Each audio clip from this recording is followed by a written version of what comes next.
اللهم صل وسلم على سيدنا محمد وعلى آل سيدنا محمد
صل وسلم وبارك عليه وعلى Bismillahirrahmanirrahim. Assalamualaikum warahmatullahi wabarakatuh.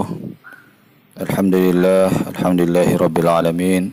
Wassalatu wassalamu ala asyrafil anbiya'i wal mursalin wa ala alihi wa sahbihi ajma'in. Rabbi syrah li sadri wa yassir li amri wahlul 'uqdatam min lisani yafqahu qawli. Rabbi zidni 'ilma warzuqni fahma, amin. قال المؤلف رحمه الله ونفعنا بعلومه في الدارين آمين. أعوذ بالله من الشيطان الرجيم. بسم الله الرحمن الرحيم. اقرأ باسم ربك الذي خلق خلق الإنسان من علق اقرأ وربك الأكرم الذي علم بالقلم علم الإنسان ما لم يعلم. Sadaqallahul azim. Ma'asyiral muslimin wal muslimat rahimakumullah. Alhamdulillah, pada kesempatan ini kita bisa melanjutkan kajian tafsir kita, yang pada kali ini kita akan membahas awal ayat yang diturunkan oleh Allah Subhanahu wa taala kepada Nabi Muhammad sallallahu alaihi wasallam. Dalam hal ini erat kaitannya dengan peristiwa nuzulul Quran. Jadi seperti yang sudah kita ketahui bersama bahwasanya surah dan ayat pertama yang diturunkan oleh Allah kepada Nabi Muhammad sallallahu alaihi wasallam yaitu ayat 1 sampai 5 dari surah Al-Alaq. Nah, surah Al-Alaq ini jika kita lihat di urutan dalam mushaf, jadi susunan dalam mushaf, kita menemukannya terdapat di surah yang ke-96. Akan tetapi pada urutan dari turunnya ayat dan surah yang ada dalam Al-Quran, maka surah Al-Alaq ini menempati tempat yang pertama atau di nomor yang pertama. Itulah dalam istilah ulumul Quran ada yang disebut dengan tertib nuzuli dan ada tertib mushafi. Kalau tertib nuzuli maknanya adalah urutan berdasarkan urutan turunnya ayat Al-Quran atau surah Al-Quran. Nah, dalam hal ini maka surah Al-Alaq ini menempati urutan yang pertama. Sebaliknya yang dinamakan dengan tartib mushafi artinya adalah urutan surah yang menyesuaikan dengan yang ada dalam urutan di dalam mushaf seperti yang kita lihat di dalam Al-Quran. Nah, ketika kita melihat urutan dalam Al-Quran, maka surah Al-Alaq ini terdapat di nomor 96. Nah, itu sebagai pengantar sebelum kita membaca tafsir dari ayat ini. Nah, untuk memperdalam penafsiran ayat dari 1 sampai 5, kita akan membacakan dari penafsiran tafsir Jalalain. Di sini disebutkan qala al-muallif rahimahullah Iqra.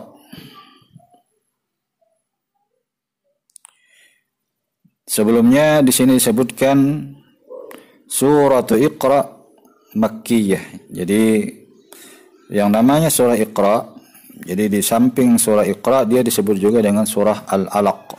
Jadi bisa disebut dengan surah Iqra karena surah ini diawali dengan kata Iqra, maka dia disebut dengan Iqra. Tetapi surah ini juga bisa disebut dengan surah Al-Alaq karena dalam surah ini juga disebutkan kata Al-Alaq, yaitu dia terdapat di ayat kedua. Maka dia bisa disebut dua-duanya, bisa disebut dengan surah Iqra dan juga bisa disebut dengan surah Al-Alaq. Nah, di sini disebutkan di dalam tafsir ini surah ini adalah Makkiyah. Jadi surah yang diturunkan di Makkah. Tis'a asyrata ayatan. Nah, ayat ini disebutkan ini mempunyai 19 ayat. Suduruha ila ma lam ya'lam.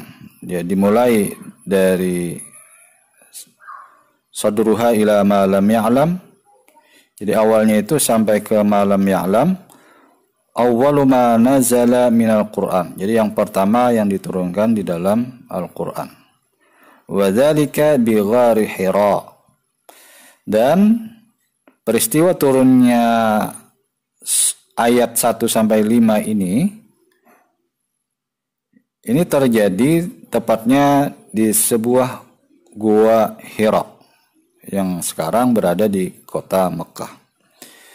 Rawahul Bukhari. Nah, peristiwa yang terkait dengan turunnya ayat pertama dari Al-Quran ini, dari surah Al-Alaq ini terekam dalam riwayat yang diriwayatkan oleh Imam Al-Bukhari.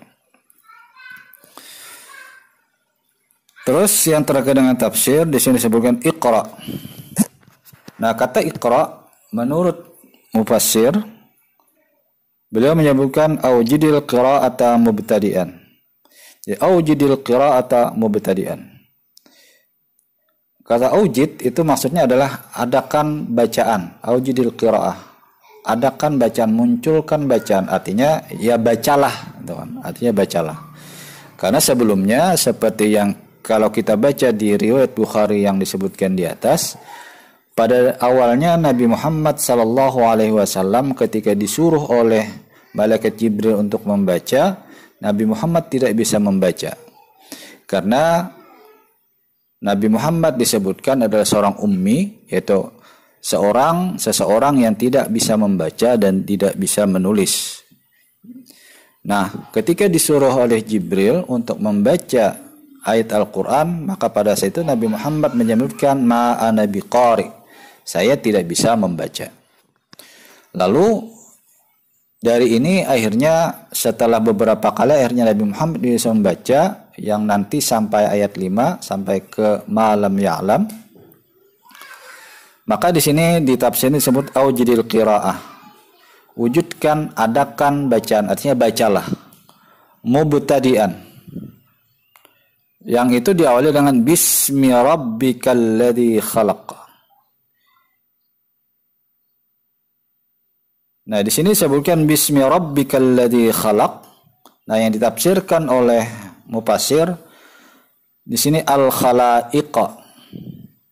Jadi khalaqa yang diciptakan oleh Allah itu adalah al-khalaiq. Semua makhluk. Jadi semua makhluk ini tidak terbatas hanya manusia, tetapi semua makhluk yang ada di dunia ini, baik itu manusia, binatang, tumbuhan, ataupun yang lain yang ada di alam ini, termasuk bintang, bulan, dan semua yang ada di alam semesta ini.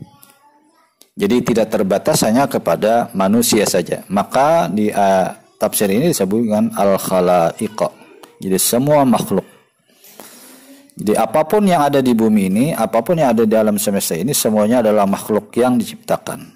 Sedangkan Allah disebut dengan al-khaliq. Allah lah yang maha pencipta. Terus khalaqal insan. Al-insan di sini disebutkan al-jins. Jenis. Jadi manusia itu adalah salah satu jenis dari ciptaan Allah. Jadi ada jenis lain, misalnya jenis dari jin yang tidak nampak, atau jenis dari tumbuhan, terus dari jenis binatang misalnya. Nah, di sini disebutkan khalaqal insan itu al-jinsa. Jadi jenis dari makhluk yang diciptakan oleh Allah, yaitu berupa jenis manusia. Min alaq. Nah, kata alaq di sini disebutkan dalam tafsir, alaq itu adalah jam'u alaqatin. Jadi alaqatun, alaqatani, alaq. Nah, jadi jamak dari alaqah. Apa itu alaqah? Di tafsir ini disebutkan wahiya al-qit'atul yasiratu minad damil ghalizi. Jadi al-qit'atul yasiratu. Al-qit'atul yasirah, kalau diartikan al-qit'ah itu potongan, tetapi karena ini terkait dengan tetesan, maka dia disebut ya tetesan, ya setetes.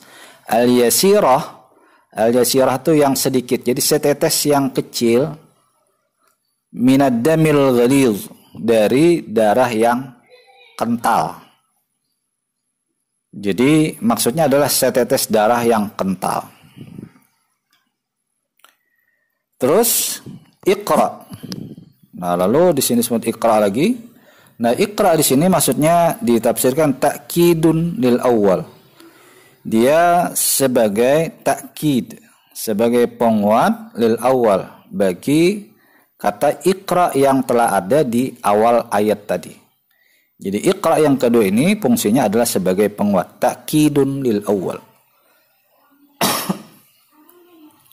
Terus warabbukal akram. Warabbukal akram di sini disebutkan alladzi la yuwazihi karimun.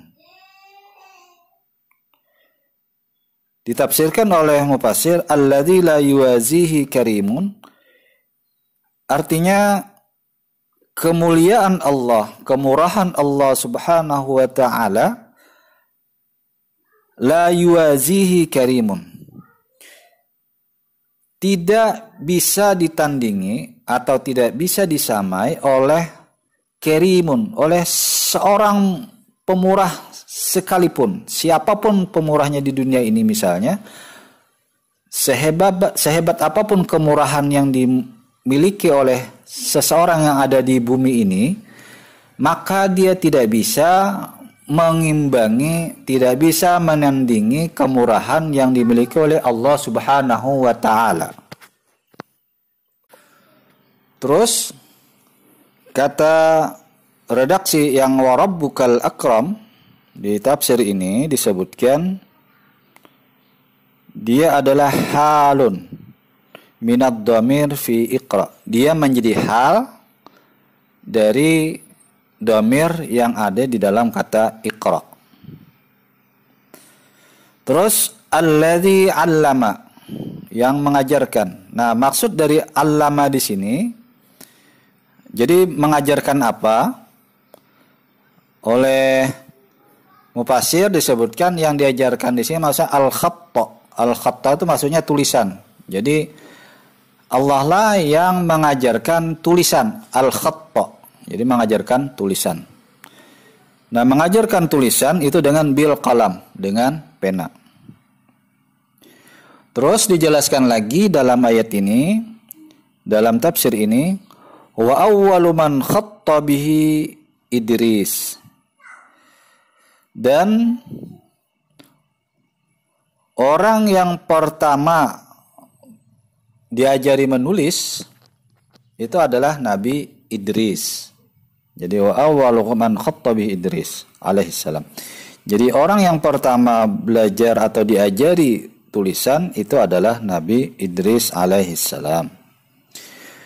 Terus allamal insan. Nah, al-insan tadi sama dengan yang sebelumnya, itu disebutkan al-jinsa, jadi jenis dari manusia. Terus ma lam ya'lam, jadi sesuatu yang belum diketahui, di sini disebut qabla ta'limihi, sebelum diajarkan kepada dia.